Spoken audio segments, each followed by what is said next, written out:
over to the red side of Manchester. Erik Ten Hag has officially been sacked. We've been saying for a while that he's due for this.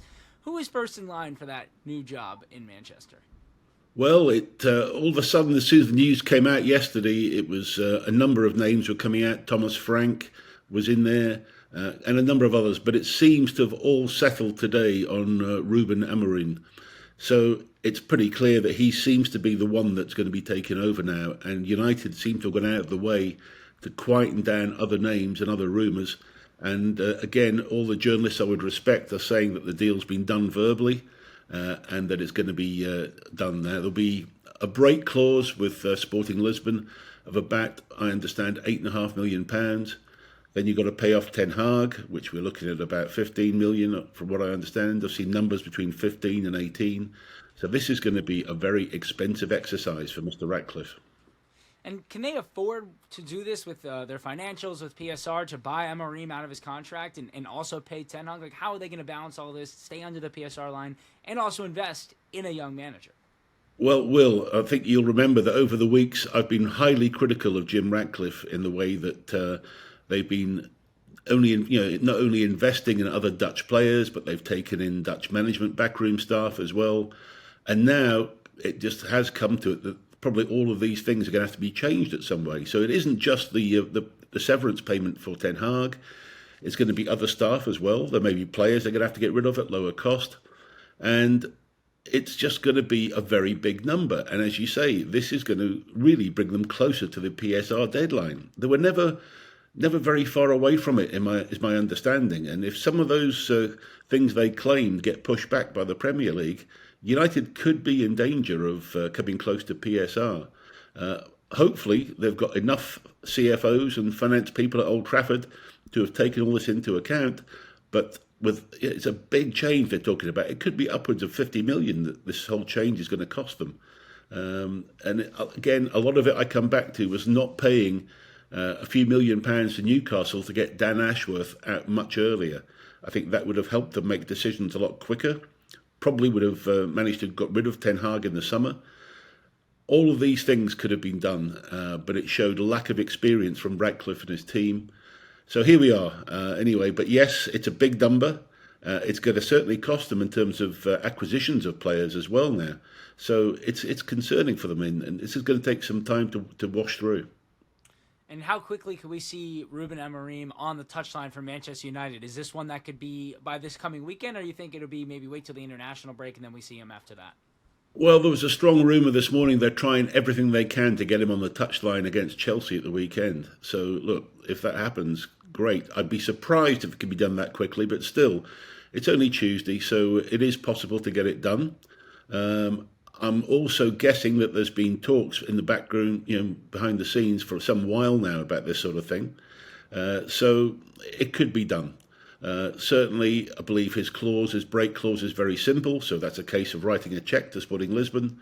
He's got to be ready to go. They sort it out with Ten Hag.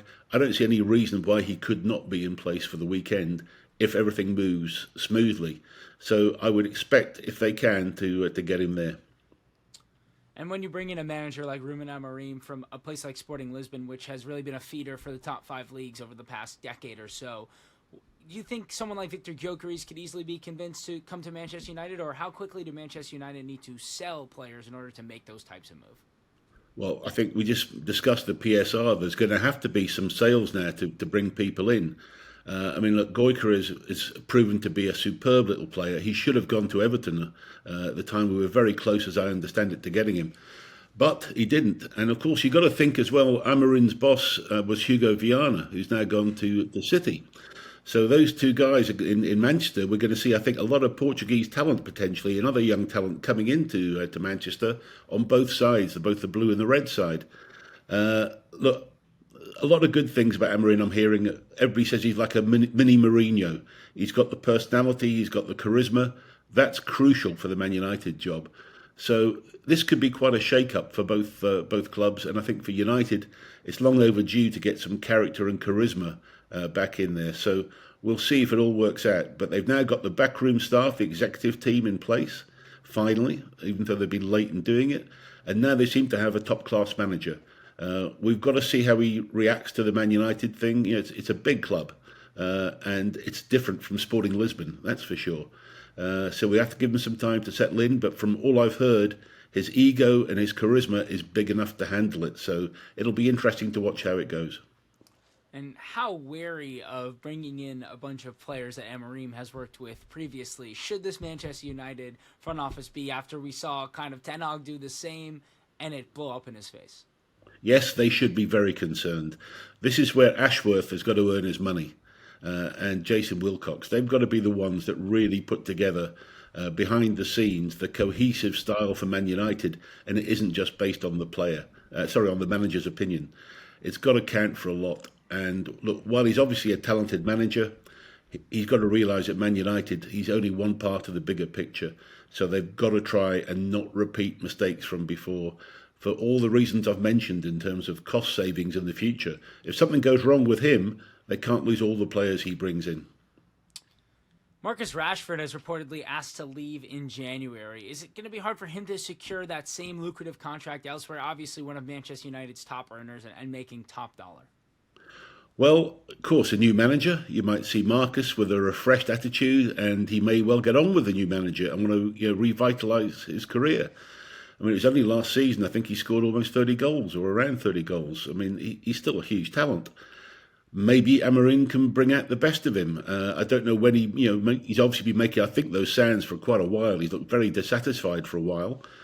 And if it's not to do with Manchester and his own personal life, and it is to do with the football side, then maybe this could give him a fresh start and get him revitalised.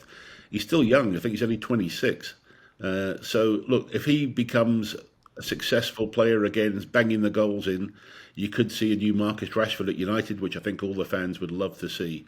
And Amorim could be the right manager to motivate him. I mean, Amorim's only 39, and so he can relate to a lot of these young players better than I think Ten Hag could have done. And I think that's going to be a key factor in getting this squad motivated and going again, as well as the tactics he's going to try and use with them. And Nan said he turned down Manchester United's request for Kobe Mainoo and Alejandro Garnacho to travel with them to the Ballon d'Or ceremony. What are your thoughts on that? Seems a little petty. It was very weird, actually. For a start, if I'd been in that position, I wouldn't have asked for the favour unless I knew it was going to be granted. So to ask for the favour and have it turned down and thrown in your face, I thought was very, very strange. You don't, as I say, you don't ask a favour like that unless you know you've got a close personal relationship with your opposite number, and you know they're going to say yes, and you'd have done some sounding out first ahead of time. For it to become public, I think was embarrassing. Look, I get the story about it, but it would have made sense for the players to have all gone together. Look, that does make sense. Even though Real Madrid didn't turn up, of course, they saved themselves some flights. But I think it was just strange, as I say, for that to become public, and it just didn't seem to be the Man United style to have been turned down by City. City must have absolutely loved it being able to turn them down.